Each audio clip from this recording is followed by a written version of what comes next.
अतीक अहमद का वो दफ्तर जहां पर कल खून के धब्बे और चाकू पाया गया था, वहां अब पुलिस पहुंची है क्योंकि इसी दफ्तर में अब इतनी जोरदार बदबू है कि वहां आसपास तक ये महसूस की जा सकती है। समर्थ मेरे सहयोगी इस वक्त तमाम जानकारी के साथ जुड़ गए हैं। समर्थ, एफएसएल रिपोर्ट का तो इंतजार है ही, लेकिन इस बीच ये बड़ा डेवलपमेंट, वहां से बदबू भी आना शुरू हो गई है। क्या है माजरा? बिल्कुल नेहा, कल जब हम यहाँ रिपोर्ट कर रहे थे तब सब कुछ शायद नॉर्मल था, मतलब ये कोई किस तरह की स्मेल नहीं आ रही थी। पर आप जब जैसे ही अब दफ्तर में, हालांकि आज एंट्री नहीं है पर बैकएंड से जहाँ से एंट्री कुछ देर तक थी, वहां जब हम गए तो वहां पर अजीब सी बदबू आने लगी थी, जो कुछ देर बाद पुलिस अफसरों को भी महसूस हुई। और जो महिला कांस्टेबल थी उन्होंने, आपने देखा होगा विजुअल्स में, अपना चेहरा भी ढका हुआ था, तो हमने उनसे बातचीत भी करी है। पर इसी बीच में अब पुलिस के जो उच्च अधिकारी हैं वो भी यहाँ पर आ पहुंचे हैं। कार्यालय की तस्वीर भी आप देखती रहिए, साथ साथ ये वही कार्यालय है, यही इसी एंट्री गेट से अभी एसीपी सत्येंद्र तिवारी, जिनसे हमने कल बातचीत की थी, वो अपनी टीम के साथ अंदर पहुंचे हैं। अस्सलाम वालेकुम रहमतुल्लाहि व बरकातुहू। अज़ीज़ान मिल्लत इस्लामिया, आप तमाम उम्मती को अबू फैसल की तरफ से सलाम अर्ज़ है। घर में बड़ी पर्दानशीन इज़्ज़तदार माँ और बहनों को अबू फैसल की तरफ से सलाम अर्ज़ है। बहरल केफ़ बहरहाल अल्लाह से उम्मीद है आप लोग खैरियत से होंगे, अल्लाह की हिफाजत में होंगे, इन मलूनों की मलामत से, इन फ़िरक़ा परस्तों की फ़िरक़ा परस्ती से, इन दरिंदों की दरिंदगी से, इन मॉबलिंचरों की मॉबलिंचिंग से, इन बलात्कारियों की बलात्कारी से महफूज होंगे। अल्लाह आप लोगों को अपने हफ्ज़ अमान में रखे, अल्लाह अपनी हिफाजत में रखे, अल्लाह हर आबा से, हर शर से आप लोगों को महफूज रखें। बहरल कैफ बहरल हाल, देश के हालात से भी आप लोग वाकिफ़ है, देश के बाहर के हालात से भी आप लोग बजा वाकिफ़ है। ये देखा आपने 1 मिनट 6 सेकंड की क्लिप मैंने इसलिए रखी हो ताकि आप लोग देखो, देखकर समझो ये लोग चाहते क्या है। और ये वही आज तक गोदी मीडिया है, टट्टी मीडिया, गू का चैनल, टट्टी का चैनल।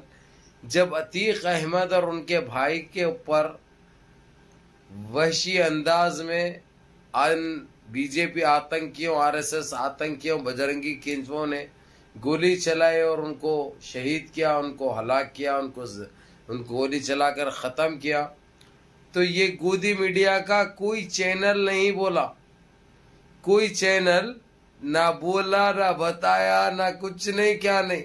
यानी इनको साफ सुन गया था इनके मुंहों को। ये गूंगे हो गए थे, ये बहरे हो गए थे, ये अंधे हो गए थे, ना दिखाई दे रहा था, ना सुनाई दे रहा था, कुछ नहीं इनको। बहर केफ मेरे अजीज दोस्तों, मेरे भाइयों, आपने कल सुना होगा, मैं तो नहीं बोला उस बारे में, नहीं बनाया वीडियो, क्योंकि मेरे को मालूम है ये एक फेक न्यूज है जो चाहते हैं लोग। लेकिन अब पानी सर से ऊपर आ गया। अब मेरे चाहने वाले ये सवाल कर रहे हैं, अब्बू भाई आखिर ये सच्चाई क्या है? तो मेरे अजीज दोस्तों, मेरे भाइयों, मेरी माँ और बहनों, ये एक सोची समझी साजिश है। जिस तरीके से मरहूम अतीक अहमद भाई को शहीद किया गया, उनके भाई को शहीद किया गया, ये उसी तरीके से जज्बात में लेकर आकर उनकी बीवी बाहर निकल कर आकर बोलना कि मैं तो जिंदा हूं, ये लोग झूठ बोल रहे हैं।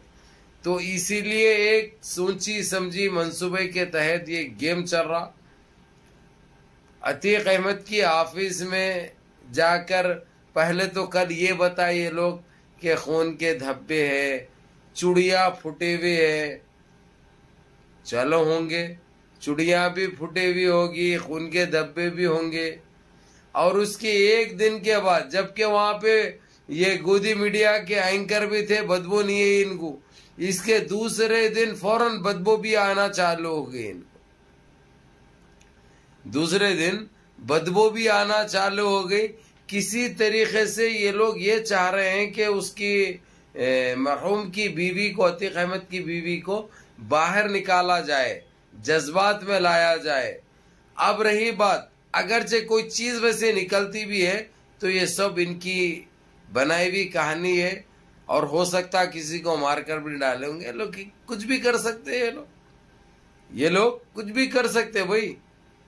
तो बहरहाल मेरे अजीज दोस्तों, मेरे भाइयों, मेरी माँ और बहनों, मैं जब तक मेरे हाथ में पुख्ता सबूत नहीं आ जाते कोई चीज़ मेरे को सही तौर से मालूम नहीं हो जाती, मेरी टीम बता नहीं देती जब तक उस बारे में मैं नहीं बताता। लेकिन कुछ कुछ चीज़ें मेरे को पता चले हैं कि ये इनकी मिली हुई एक पुलिस के साथ मिली भगत है ये, ताकि उसको जज्बात में लाया जाए।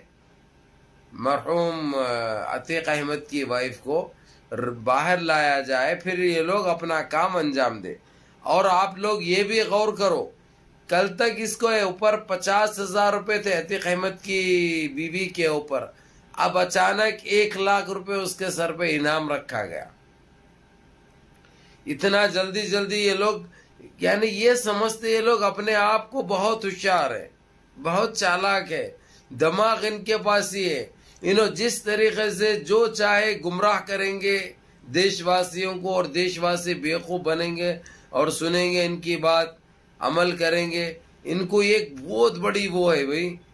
तो मेरे अजीज दोस्तों, मेरे भाइयों, जब एक दिन के अंदर ये लोग 50,000 से 1 लाख रुपए उसकी गिरफ्तारी पे इनाम रखते हैं, उसके फिर दूसरे दिन जो है सो ये चुड़िया, फुटे हुए चुड़िया और खून के धब्बे नजर आते थे अहमद की ऑफिस में। जब वो फरार है, जब वो भागी भी है, तो कई के लिए ऑफिस में जाएगी, जबकि ऑफिस में कई लोगों की नजर रहती। जरा आप लोग खुद सोचिए। उसके फिर दूसरे दिन, यानी 8-10 घंटे नहीं गुजरते, सुबह सुबह ही अफवाह उठा देते थे कि बदबू आनी चालू हो गई, बदबू चालू हो चुकी है। अब आप लोग खुद फैसला कर सकते, आप लोग सोच भी सकते, आप लोग समझ भी सकते, ये वाहियाई हरकतें ये लोग कर रहे हैं तो क्यों कर रहे हैं? आखिर ये लोग चाहते तो क्या चाहते हैं? इनकी ये मन खटत कहानी और ये धंधलियां जब कब तक चलेंगे? ये देशवासियों को सवाल करना पड़ेगा, ये इनको सोचने पे मजबूर होना पड़ेगा और समझने पे मजबूर होना पड़ेगा। कब तक हम खामोश बैठेंगे और तमाशाई बने रहेंगे? कब तक ये हम देशवासियों को बेवकूफ बनाएंगे और गुमराह करते रहेंगे?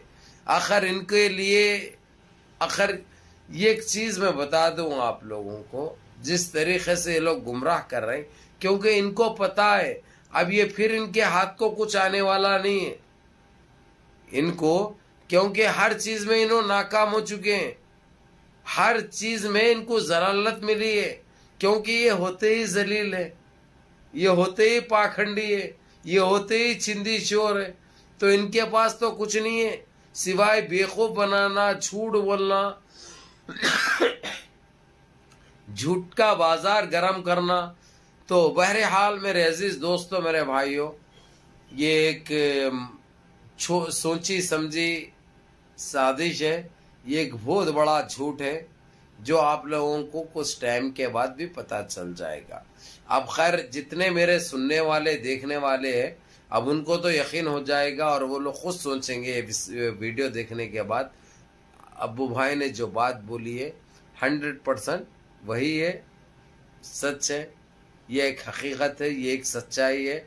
ये लोग बेवकूफ़ बना रहे हैं, किसी तरीके से उसको जज्बात में लाके बाहर निकाला जाए। फिर उसके बाद ये लोग जो काम करने का इंतज़ार कर रहे हैं, ये लोग जो काम अतीक अहमद के साथ करे, उनके भाई के साथ करे और उनके साहिबजादे अतीक अहमद के असद अहमद के साथ करे, ये एक बहुत बड़ी एक वो है जो इंशाअल्लाह, लेकिन उनके शरीक हयात को ये चीज़ का अच्छी तरह पता है मरहूम की, वो ऐसा बाहर ऐसा नॉर्मल आने वाले नहीं है।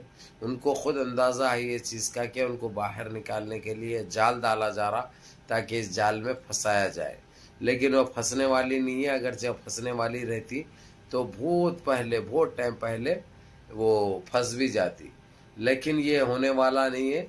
अल्हम्दुलिल्लाह, अल्लाह का लाख लाख शुक्र है। और हम दुआ करेंगे कि अल्लाह सुब्हानहू तआला मरहूम की भी मग़फ़िरत फरमाए, अल्लाह जन्नतुल फिरदौस में आला से आला मुक़ाम अता करे अतीक अहमद को और उनके भाई को और उनके साहिबजादे को, और मरहूम के शरीक हयात को अल्लाह अपनी हिफाजत में रखे, अल्लाह हर आबाद से, हर शर से महफूज रखे और उनकी हिफाजत फरमाए जितना हो सकता। और जिस ने भी खुले तौर पर कह दिया है उनकी हिफाजत करना वहाँ की गवर्नमेंट का और वहाँ की पुलिस का काम है।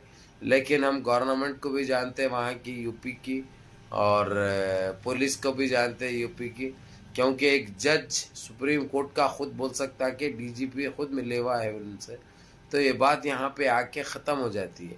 इसके ऊपर कुछ डिबेट करना अपन या कुछ बात करना सूरज को आईना दिखाने के मानंद है। ना दिखा सकते ना हाथ में ले सकते, ये लोग कर सकते। ये लोग को क्योंकि हर वो चीज़ इनके लिए मुनासिब है। तो बहरहाल मेरे अजीज दोस्तों, मेरे भाइयों, मुनज़्ज़म रहिए, मुत्तहिद रहिए, अपनी सफ़ों में इत्तिहाद बरकरार रखिए, नमाज़ों की पाबंदी करिए, माँ बाप की खिदमत करिए, बड़ों के अहकाम पे अमल करिए, और जितना हो सकता नमाजें मिस मत करो। उस रूठे हुए रब को मना लो, अपने गलतियों की तौबा मांगो, क्योंकि वो करीम है, वो रहीम है, वो बासित है, वो राशिद है, वो जब्बार है, वो गफ़ार है, वो सत्तार है। हर चीज़ आप लोगों की कबूल फरमाएंगे, क्योंकि वो 70 माओं की मोहब्बत रखने वाले हैं। बहरहाल के अपने इस भाई को भी दुआ में याद रखें। सलाम अलैकुम।